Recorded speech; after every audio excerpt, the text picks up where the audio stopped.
Swami Sivananda Saraswati was one of the great self-realized masters of India. In his life, he pursued two careers, that of a successful physician and that of a yogi and sage. According to him, death is separation of the soul from the physical body. Death becomes the starting point of a new and better life. Death does not end your personality and self-consciousness. It merely opens the door to a higher form of life. Death is only the gateway to a fuller life.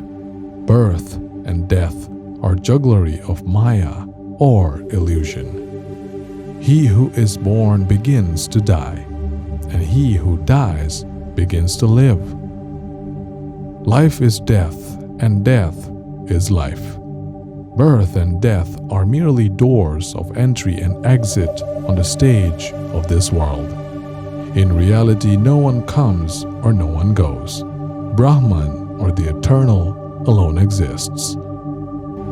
Just as you move from one house to another house, the soul passes from one body to another to gain experience.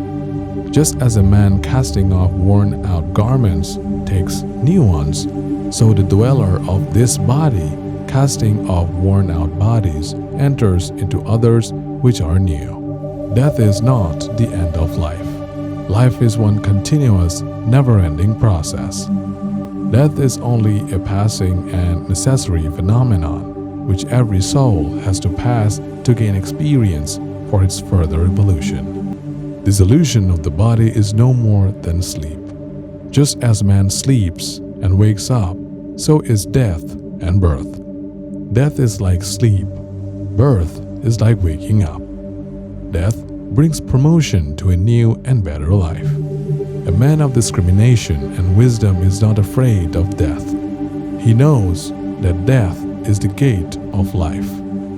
Death to him is no longer a skeleton bearing a sword to cut the thread of life, but rather an angel who has a golden key to unlock for him the door to a wider, fuller, and happier existence.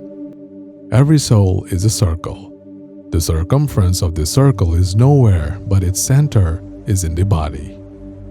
The Supreme Soul, or Paramatma, is deathless, decayless, timeless, causeless, and spaceless. It is the source and substratum for this body, mind, and the whole world. There is death for the physical body only, which is compound of 5 elements. How can there be death for the eternal soul, which is beyond time, space, and causation? If you wish to free yourself from birth and death, you must become bodiless. Body is the result of karmas or actions. You must not do any action with expectation of fruits.